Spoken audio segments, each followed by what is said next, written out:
1559, the date chosen by her astrologer, Elizabeth was crowned Queen of England and Ireland in Westminster Abbey.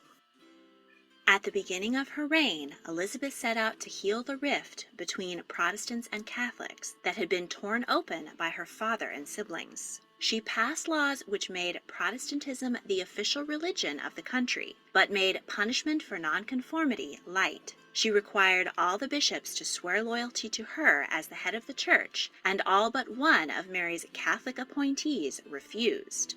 She simply replaced them with her own supporters, depriving Catholicism of the publicity of martyrs. She also resisted more radical Puritan Protestants and struck down the heresy laws that Queen Mary had used to persecute so many. When appointing counselors and members of her household, Elizabeth made her choices based on merit over religion.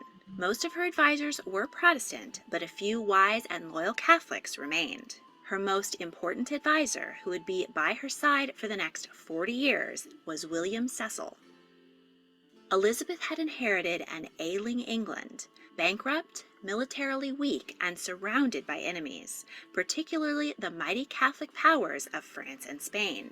The most expedient way to bolster the nation was with a marriage alliance, and many suitors were eager for her hand. Her widowed brother-in-law, King Philip of Spain, King Charles IX of France, who was only 16, Archduke Charles of Austria, and the sole Protestant on the list, Eric XIV of Sweden. But matrimony had major drawbacks. If Elizabeth married as her sister had, she might very well be handing over her power to her husband, and choosing the wrong foreign spouse could outrage her people and turn them against her. Finally, she addressed Parliament on the issue, and in an impassioned speech she declared that she was married to England, and that she intended to remain a virgin to her dying day. 3 years into her reign, Elizabeth contracted smallpox and fell into a coma. The nation dreaded that the queen would die without an heir, and England would fall into anarchy. She recovered, but was left with pock marks on her once flawless, fair complexion. To preserve her beauty, she took to wearing fine white makeup called Venetian ceruse, which contained lead, a toxic element that slowly poisoned her for the rest of her life. This near miss brought back the pressure on the queen to marry and bear children. But Elizabeth had another idea. Her cousin, Mary, Queen of Scots, had recently returned home after the death of her first husband, King Francis II of France. Elizabeth proposed a husband for Mary, her old favorite, Robert Dudley, and suggested that their children could be heirs to both kingdoms. But Mary resented being offered the English queen's cast-offs and refused to entertain the idea. Instead, she fell for and married the dashingly handsome Henry Darnley, who turned out to be a foolish, arrogant, and violent man. In a jealous rage, he murdered Mary's secretary in front of her while Mary was pregnant. Another Scottish lord, James Bothwell, orchestrated Darnley's death by blowing up his bedroom. Mary was then abducted by and forced to marry Bothwell, and everyone suspected that she'd been involved in her previous husband's murder. The Scots rose up against their queen and forced her to abdicate in favor of her 1-year-old son, James, whom she never saw again. She fled to England in the hopes of finding sanctuary, but was instead arrested and imprisoned. Love and lust had been Mary's downfall, and now Elizabeth's resistance to both seemed a very wise decision indeed. For years, Mary continued to be a figurehead for Catholic resistance in England. Rebels rose up in the north and attempted to free Mary and place her on the throne, but Elizabeth's army defeated them, and hundreds of rebels were hanged for treason. The Pope declared that any Catholic who killed the English queen would be innocent of sin and would secure a place in heaven. Several assassination attempts on Elizabeth's life were foiled by her secret service.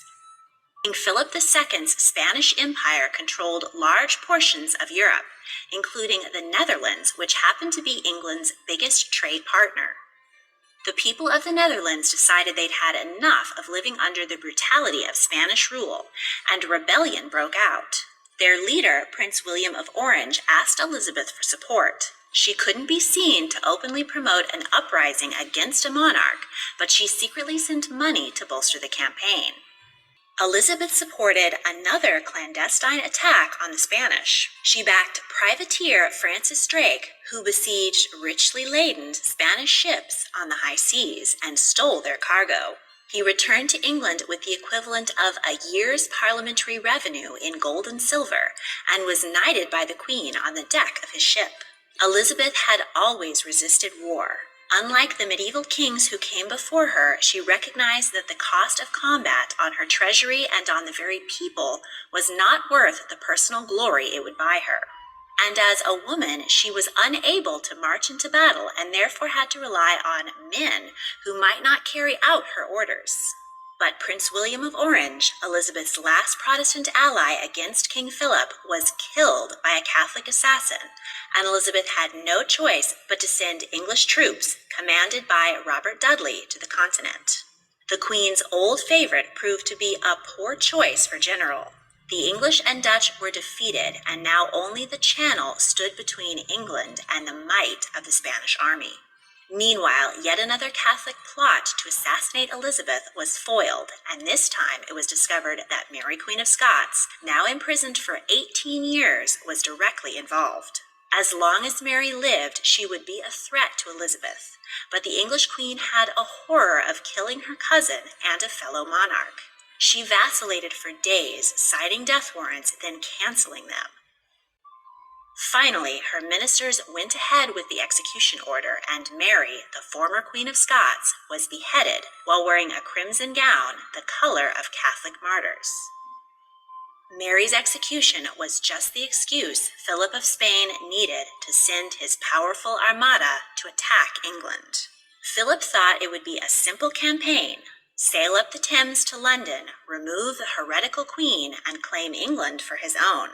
And while his navy was twice the size of Elizabeth's, his ships were large and bulky, built for long trade journeys to the Americas rather than tight battles. Elizabeth's fleet was faster and more maneuverable. She gave a stirring speech to her troops, proclaiming that, though I have the body of a weak and feeble woman, I have the heart and stomach of a king, and urging them on to victory. Rather than face the massive armada head-on, Sir Francis Drake, now Vice Admiral, turned the battle to his advantage by assaulting the Spanish in small dogfights and with fire ships, loaded with fuel and pitch, set alight and adrift among the Spanish vessels. In panic, the armada scattered and many fled. In a final battle, the English cannons won out and the Spanish armada turned and ran. Many of the remaining Spanish ships were wrecked in bad weather as they tried to find their way home. The defeat of the Armada was Elizabeth's finest hour. Any doubts about her ability to lead the nation as well as a man were forgotten, and she was acclaimed as nothing short of a goddess. With peace and stability secure, Elizabeth's reign became a golden era for England.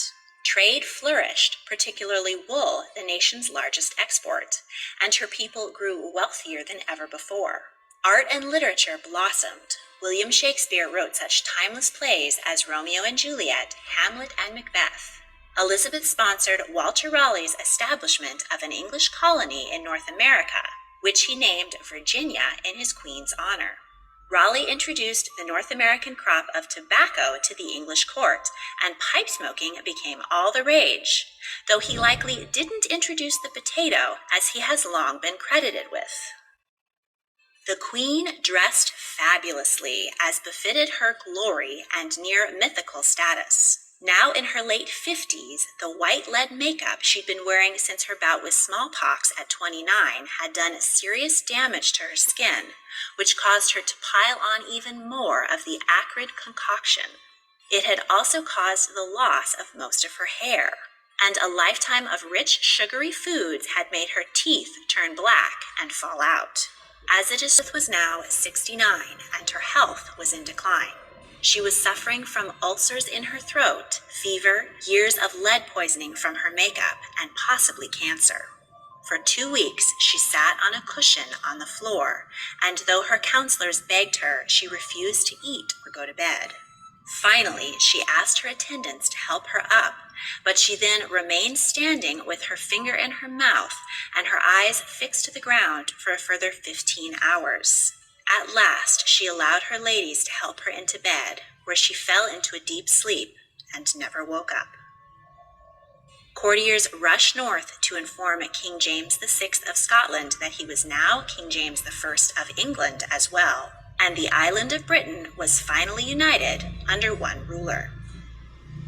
Elizabeth's 45-year reign took England from an island on the outskirts to a major European power. She facilitated a golden age of peace and prosperity for her people, and is thus justly remembered as one of the greatest rulers in England's history.